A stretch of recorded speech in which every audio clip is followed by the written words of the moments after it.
आओ मेरे प्यारे शेर बच्चों, आज हम class 8 maths NCERT chapter 13 exercise 13.1 प्रश्नावली 13.1 के सभी प्रश्नों के हल करेंगे। इन प्रश्नों में डायरेक्ट एंड इनवर्स प्रोपोर्शंस यानी कि सीधी और प्रतिलोम अनुपात के संबंध में प्रश्न बताए गए हैं। एक एक प्रश्न को हल करते जाएंगे और साथ में समझते भी जाएंगे। पहला प्रश्न है, Following are the car parking charges near a railway station up to 4 hours, this 8 hours, 12 hours, 24 hours. Check if the parking charges are in direct proportion to the parking time. आपको पता करना है कि जो चार चार्जेस दिए गए हैं ये पार्किंग समय के सीधे अनुपात में है। देखिए, सीधा अनुपात यानी डायरेक्ट प्रोपोर्शन क्या होता है पहले जान लीजिए। जब क्वांटिटी यानी संख्या किसी वस्तु की बढ़ती है, किसी कार्य की बढ़ती है और उसके साथ ही उसकी कॉस्ट भी बढ़ जाती है उतनी ही प्रोपोर्शन में, उसी अनुपात, तो उसको बोलते हैं सीधा अनुपात। जब किसी वस्तु या किसी कार्य की क्वांटिटी बढ़ने पर उसकी कीमत बढ़ जाती है उसी अनुपात में, या किसी क्वांटिटी के घटने पर यानी मात्रा घटने पर अगर उसकी कीमत में उसी अनुपात में कमी आ जाती है तो वो सीधा अनुपात यानी डायरेक्ट प्रोपोर्शन कहलाता है। देखिए, इस प्रश्न में देखते हैं, 4 आवर्स में पार्किंग चार्जेज है 60 रुपीज। तो एक 1 आवर में कितना हुआ? 60/4 यानी 15 आवर। 1 घंटे का पार्किंग चार्ज 15 रुपीज है, 4 घंटे का 60 है। तो 8 घंटे का कितना होना चाहिए? 1 घंटे का 15 है तो 8 घंटे का 15 को 8 से गुणा कर दो यानी 120 होना चाहिए। और यहां कितना है? 100 है। तो इसका मतलब ये दूसरा वाला जो है ये नहीं है सीधे प्रोपोर्शन में। 120 होता यहां तो होता। 12 घंटे का कितना होना चाहिए? 15 को 12 से गुणा करो, ठीक है। 12 5 या 60, 12 5 60 और 180। और यहां कितना आ रहा है 12 घंटे में? 140। यानी यह भी डायरेक्ट प्रोपोर्शन में नहीं है, सीधे अनुपात में नहीं है। और 24 आवर्स में कितना है, कितना होना चाहिए? 15 को 24 से मल्टीप्लाई किया तो ये हो गया 60 और ये हो गया 30, तो ये हो गया 360। ओके, और यहां कितना है? 180। यानी ये भी नहीं है, ये भी नहीं है, ये भी नहीं है, ये तीनों ही नहीं है। तो हम कहेंगे कि लिखेंगे कि ये शुल्क जो है पार्किंग समय के सीधे अनुपात में नहीं है। ये इसका उत्तर हो जाएगा। The parking charges are not in direct proportion to the parking time. Clear? Question 2. A mixture of paint is prepared by mixing 1 part of red pigments with 8 parts of base. In the following table, find the parts of base that need to be added. आधार के 8 भागों। देखिए, colour को जो मिलाते हैं इसमें 2 चीज होता है। एक तो होता है उसका बेस और उसके अंदर उसका पिगमेंट्स को मिलाते हैं यानी जो कलर होता है। बेस तो सब में वही होता है और उसमें जो है कितनी मात्रा में कलर मिलाया जाए ताकि जो हमारी इच्छित कलर है वो हम प्राप्त कर सकें। आपको क्या करना है? आधार के उन हिस्सों को खोजें जिन्हें जोड़ने की आवश्यकता है। देखिए, ये पार्ट ऑफ पिगमेंट है यानी कलर है। एक भाग कलर हो तो बेस कितना है? 8। तो 4 भाग कलर होगा तो कितना होगा? 8 को 4 से गुणा करेंगे 32 होगा यहां पर। और 7 भाग हो तो 7 8 जा 8 2 7 56। और 12 भाग हो तो 12 8 जा 12 को अगर आप 8 से गुणा करेंगे तो कितने होंगे? 96 छिन्नवे हो जाएंगे। और 20 भाग हो तो 20 को 8 से गुणा करेंगे तो 160 हो जाएंगे। यानी 8 गुणा होगा आधार पिगमेंट के बजाय, ठीक है। कॉमन भाग होता है वो 8 गुणा होगा यानी 8 लीटर में 1 लीटर पिगमेंट डलेगा। ये मान लीजिए आप, अगर 56 लीटर तो 7 लीटर डलेगा, 96 है तो 12। तो ये इसके आंसर हो गए। Clear? Question 3. In question 2 above, if A part of A red pigment required 75 ml of base, how much red pigment should be mix with 1800 ml of base? उपरोक्त प्रश्न 2 में यदि लाल रंग द्रव्य के एक भाग के लिए 75 ml आधार की आवश्यकता होती है, 1 ml अगर आपका पिगमेंट है, ठीक है, उसके लिए बेस कितना चाहिए? 75 ml। तो हमें 1800 ml के लिए कितना आधार अगर 1800 हो तो हमें पिगमेंट कितना चाहिए, ठीक है, कितना वर्णक मिलाना होगा। हाँ, ये उल्टा क्वेश्चन हो गया कि 75 के लिए अगर एक है, 75 ml में एक तो 1 ml में 1/75 और 1800 ml में आप इसको 1800 से गुणा कर दो, ठीक है, और इसको जो है इसको 75 से आप इसको डिवाइड कर दो, आप भागे दे लो, अच्छा रहेगा ताकि आपको अच्छी तरह समझ में आ जाए। 75 पे तो 2 टाइम्स जाएगा, 150 हो जाएगा, ये बचेगा 30 और ये 0 तो ये 2 टाइम्स जाएगा, 4 टाइम्स जाएगा तो 300 हो जाएगा, यानी कि ये आएगा आपका 24। क्या आएगा, कितना वर्णक मिलाना होगा, कितना पिगमेंट्स डालना होगा, 24 ml। ये इसका उत्तर हो गया। Clear. Question 4, a machine in a soft drink factory fills 840 bottles in 6 hours। How many bottles will it fill in 5 hours। एक घंटे में कितनी बोतल्स होती है, 840।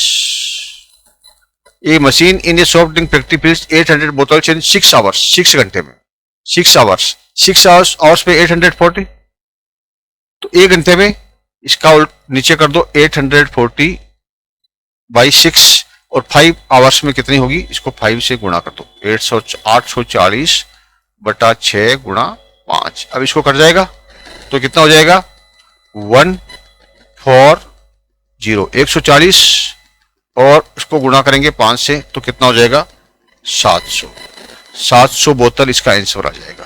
Clear. A photograph of A bacteria enlarge 50,000 times attains a length of 5 centimeter as shown in the diagram. What is the actual length of the bacteria? देखिए एक bacteria है, उसको अगर इनलार्ज किया जाए 50,000 गुना,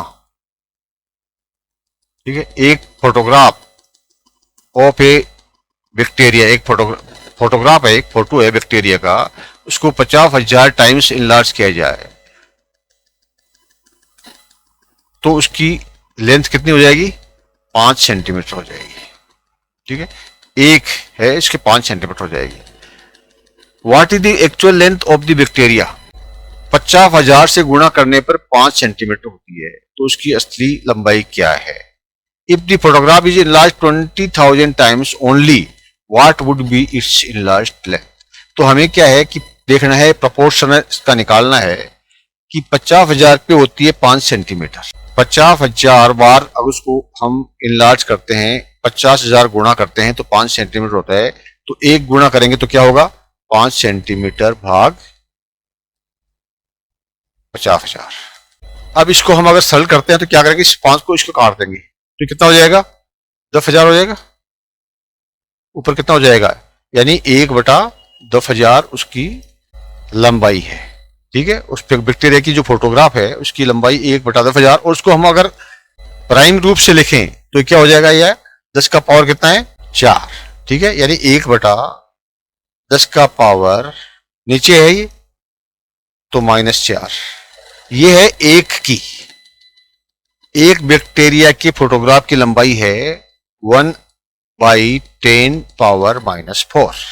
अगर इसकी जो फोटोग्राफ है उसको 50,000 की बजाय 20,000 गुना ही बढ़ाया जाए, 20,000 टाइम्स बढ़ाया जाए तो क्या होगा, तो हम इसको 20,000 से मल्टीप्लाई करेंगे, 20,000 से मल्टीप्लाई करेंगे, इसका मतलब क्या होगा, ये इसको हम वापस उसी क्रम में रखते हैं, ये 1/10,000 इंटू 20,000।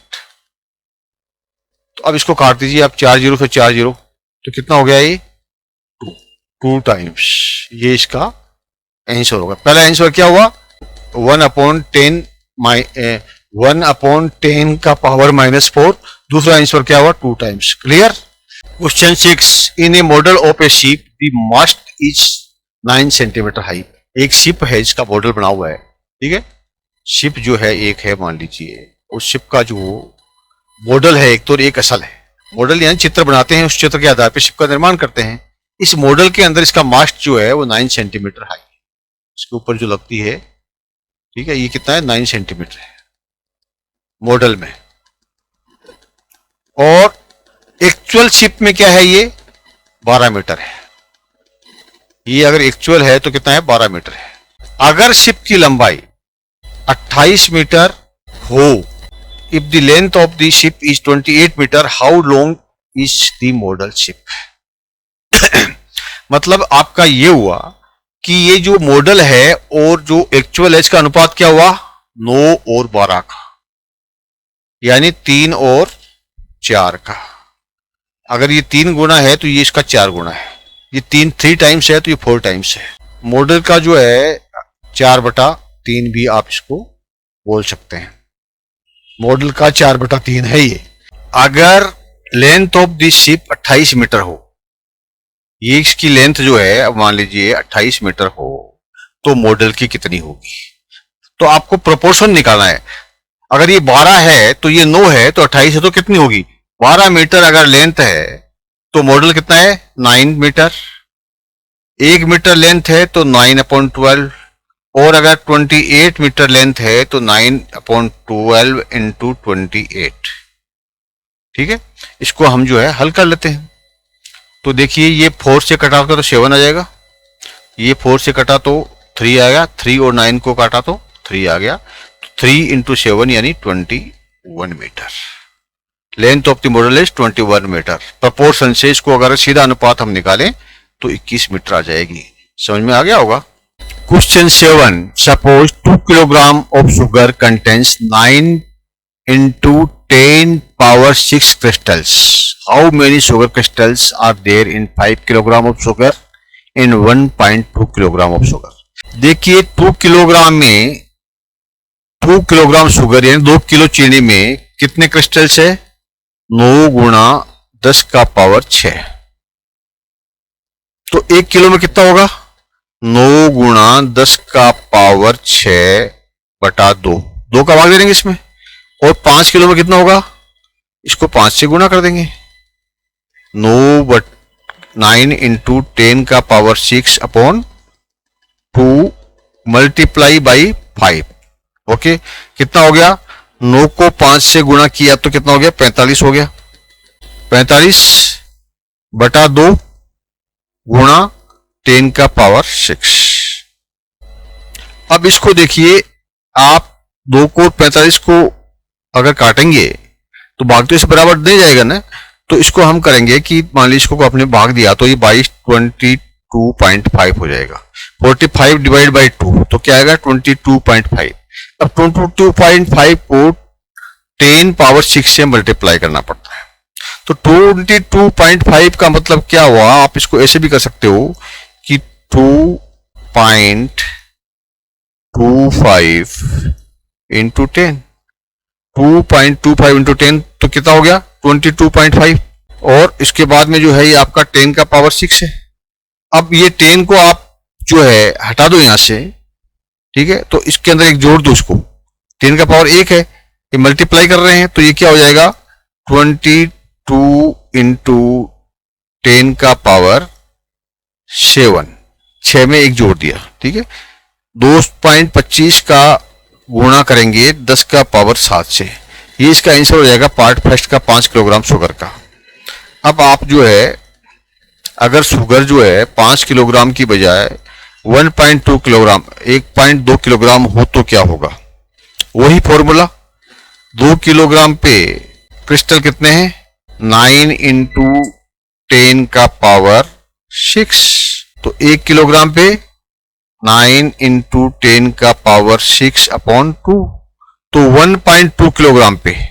और 1.2 किलोग्राम को अगर आप फ्रैक्शन में लिखना चाहो तो क्या लिखोगे, 1.2 है, इसको ये दशमलव में फ्रैक्शन में लिखोगे तो 12/10 हो जाएगा। ये पॉइंट का तो 1 आ गया और ये 2 का 0 आ गया, तो 12/10। तो 1.2 में कितना हो जाएगा 9 इंटू 10 का पावर 6/2 इंटू 12/10। क्या करेंगे, इसको हम काट देंगे, 6 हो जाएगा, 2 से काटा 6 हो जाएगा, ये 5 हो जाएगा, यानी ये हो गया 9 को 6 से मल्टीप्लाई किया तो कितना हो गया 54, 9 6 या 54, और नीचे कितना हो जाएगा 5 को 2 से मल्टीप्लाई किया तो 10 हो जाएगा, और ये ऊपर का रह जाएगा 10 का पावर 6। ये नीचे 10 है तो इसका मतलब 10 का पावर 1 है। तो जब इसको हल करते हैं, इसको ऊपर लाना है, तो हम क्या करेंगे, इसको उल्टा कर देंगे, यानी 54 इंटू 10⁻6 में से ये एक पावर घटा देंगे। क्लियर है यहां तक? अब क्या करोगे आप इसको, यानी ये 6 में से 1 घटा दिया तो 5 हो गया, 10⁻5 हो गया। ये इसको आप जो है 10⁻5 लिख सकते हो। अब देखिए कि ये 5.4 है, इसको भी आप जो है वो छोटा बनाइए, तो इसको हम लिख सकते हैं कि 5.4 इंटू 10, 5.54 को 5.4 इंटू 10 लिखेंगे, और आगे क्या आपका 10⁻5 ये दिया हुआ आपको। अब ये 10 है, ये पावर 1 है, इन दोनों को जोड़ देंगे, यानी 5.4 इंटू 10⁻5 और 1 6, ये आपका इसका आंसर हो जाएगा 5.4 इंटू 10⁻6। इस तरह से आपका आंसर हो जाएगा। Clear? Question 8, Rashmi has a road map with a scale of 1 centimetre representing 10 kilometre. 1 centimetre जो है अगर वो रेखा खींचती है किसी मैप के ऊपर, तो इसका मतलब होता है कि 18 किलोमीटर को 18 किलोमीटर की डिस्टेंस को 1 सेंटीमीटर से प्रकट कर शो करती है। She drives on A road for 72 kilometre, वो 72 किलोमीटर चलती है। What would be her distance covered in the map? कितना किलोमीटर मैप में कितना आएगा? ठीक है, यानी 1 सेंटीमीटर अगर ये दिखाएंगे मैप के अंदर, इसका मतलब क्या होगा कि 18 किलोमीटर है। 18 किलोमीटर चलेंगे तो उसको हम मैप में 1 दिखाएंगे। अगर वो 72 किलोमीटर चलती है, यानी कि 72/18 बराबर 4 टाइम्स चलती है। 18 का गुणा 4 यानी 72, यानी 4 टाइम्स चलती है। तो ये 1 सेंटीमीटर कितना हो जाएगा? 1 इंटू 4, यानी 4 सेंटीमीटर। यानी ये 1 2 3 4 सेंटीमीटर दिखाएगा यहां पर। तो यहां पर कितना हो जाएगा? 1 से लेकर 72 किलोमीटर तक। इसका भी 4 गुना हो गया, तो 18 का भी 4 गुना हो गया। ठीक है, इस तरह से इसका आंसर आ जाएगा आपका 4 सेंटीमीटर। क्लियर हो गया ना? Question 9, a 5 metre 60 centimetre high vertical pole cast a shadow of 3 metre 20 centimetre. एक जो है खड़ा हुआ ये वर्टिकल पोल है, ये पोल है एक, इसकी हाइट कितनी है? 5 मीटर 60 सेंटीमीटर, 5.6 मीटर हो गया। 5 मीटर 60 सेंटीमीटर का 5.6 मीटर हो गया।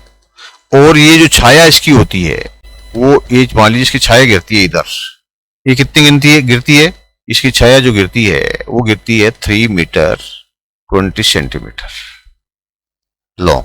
इतनी छाया गिरती है। मान लो सूरज की रोशनी इधर से आती है, इस सूरज की रोशनी गिरती है, इसकी छाया जो है 3.20 मीटर तक जाती है। आपको क्या बताना है? The length of the shadow cast by another pole 10 metre 50 cent. अगर ये पोल जो है 10 मीटर और 50 सेंटीमीटर हो तो छाया कितनी जाएगी? ये आपको इसके अंदर क्वेश्चन पूछा गया है। देखिए 5.60 मीटर पे कितना है? 3.20, तो 1 मीटर का कितना हुआ? 3.2/56। तो इसका प्रोपोर्शन हम निकालेंगे, या आप यूं भी कर सकते हैं सीधा, 3.20 5.60 मीटर पे है, तो 10.5 पे कितना होगा? 1 मीटर पे 3.20/5.60, तो 10.50 मीटर को इसको 10 से 0.50 से मल्टीप्लाई कर देंगे। ठीक है, अब हम इसको काटापीटी कर देते हैं। ये काट दिया, ये काट दिया। अब देखिए ये आपका जो है, इसको हम काटेंगे 4 से, 8 से काट दो तो कितना हो जाएगा? ये 0.4, 8 चौक 32, 8 4 32। इसको काटेंगे तो कितना होगा? 0.7। अब देखिए इसको आप 7 से भाग देंगे 10.50 में, कितनी बार गया? 1 टाइम, 3 बचा 5, यानी 0.7 को 10.50 से आप डिवाइड करोगे तो क्या आएगा? 15, यानी 15 को 7.7 से गुणा करोगे तो क्या आएगा? 10.50। तो अब आपके पास क्या रहा? 0.4 मल्टीप्लाई बाई 15। 0.4 को 15 से मल्टीप्लाई करेंगे तो कितना आएगा? 6 मीटर। अगर 10.5 मीटर का पोल होगा तो उसकी छाया जो गिरेगी वो 6 मीटर गिरेगी। इसका प्रपोर्शन हो गया। ठीक है ना? इन दोनों का प्रपोर्शन क्या है? 32 और 56 का रेशियो है। तो आपको 105 से कितना निकालना है? इस तरह से आपका ये आंसर आ गया। इसी तरह से part 2, the height of a pole which cast shadow 5 long, एक खंबे की ऊंचाई जिसकी छाया 5 मीटर लंबी है। छाया 5 मीटर, यहाँ उल्टा है, यहाँ तो खंबे की लंबाई दी हुई थी 10.5 और छाया निकाली है 6 मीटर। यहां पर क्या है कि छाया दी हुई है, शेडो 5 मीटर है। तो देखिए आपको निकालना है हाइट पोल की। अगर 3.20 शेडो है तो पोल कितना है 5.60, 1 मीटर हो तो कितना हो जाएगा 3.20, और अगर 5 मीटर हो तो कितना हो जाएगा। ठीक है, इसको हम ऐसे मल्टीप्लाई करेंगे, उल्टा हो गया। ठीक है, तो इसको हम निकालेंगे तो वही काटेंगे इसको, ये कितना हो जाएगा, जैसे 320 का 0.4 हो गया था और 5.60 का 0.7 हो गया था, यानी 0.7 इंटू 5 अपॉन 0.4। तो इसको गुणा कर दो आप, कितना हो गया, 7 को 5 से गुणा किया 35 हो गया, 10 कहां लगा गया 3.5। ओके, अब 3.5 को आप डिवाइड करो 0.4 से। ठीक है, 3.5 डिवाइड बाई 4 कितनी बार जाएगा, 4 से भाग दीजिए, 8 चौक 32, 8 4 जा 32, बचा 3, तो 7 4 जा 28, बचा 2 5, 8.875 पॉइंट कहां लगेगा, ये भी 0.4 है। तो पॉइंट ये जो 10 इसके बाद में क्या है 1 और 2 डिजिट है, तो 8.7। ठीक है, तो इसका आंसर क्या आएगा 8.7 सेंटीमीटर, 1 मीटर 75 सेंटीमीटर। आंसर क्या आएगा 8 मीटर 75 सेंटीमीटर लॉन्ग होगा। क्या होगा, हाइट ऑफ द पोल। ठीक है, एक खंबे की ऊंचाई कितनी होगी 8 मीटर 75 सेंटीमीटर होगी अगर उसकी छाया 5 मीटर लंबी है। तो इस अनुपात से जो पहले जो बताया गया है, इसी अनुपात से अगर हम निकाला जाए, समानुपात से अगर इसको हल किया जाए तो आपका ये आंसर आ जाएगा। Clear. Question 10, a loaded truck travels 14 kilometre 25 minutes, 25 minute में चलता है 14 kilometre. If the speed remains the same, how far can it travel in 5 hours. 25 minute में चलता है 14 किलोमीटर, तो स्पीड अगर वही रहती है तो स्पीड क्या है पहले देख लो, 1 मीटर में कितना चलेगा। ठीक है ना, जो 25 मिनट में 14 किलोमीटर, तो 1 मिनट में कितना चलेगा, तो आप करोगे 14 अपॉन 25। 1 मिनट में जब 14.25 किलोमीटर चलेगा तो अब ये 5 आवर्स में कितना चलेगा। तो पहले 5 आवर्स को मिनट बना लीजिए आप। 1 घंटे में कितना मिनट होगा 60, तो 5 घंटे में कितना होगा 300 मिनट। ठीक है, तो 1 मिनट में चलता है 14 अपॉन 25 किलोमीटर, तो 300 मिनट में चलेगा। इसको 300 से गुणा कर दो, इसको आपको काट दो, 25 को 300 से काट दो तो आपका कितना आ जाएगा, ये आ जाएगा 1 पर 5 बचा 2, 12 आ गया। अब आपको 14 को 12 से गुणा कर दो, 14 मल्टीप्लाई बाई 12, तो कितना आ जाएगा 168 किलोमीटर। ये इसका आंसर आ जाएगा डायरेक्ट प्रोपोर्शन के मेथड से। क्लियर। सीधा अनुपात के अनुसार, अनुपात क्या है 25 का 14 से है। ठीक है, यानी 25 है तो 14 है, और अगर 300 है तो 168 है। ये इसका अनुपात हो गया। यानी इसमें आपका इसका भाग दोगे तो 12 आएगा, 12 गुणा 14 168 और 12 गुणा 25 300। ये आपका टैली हो जाएगा। आशा है आपको सभी क्वेश्चंस समझ में आ गए होंगे। Thank you, my dear student. Please like and subscribe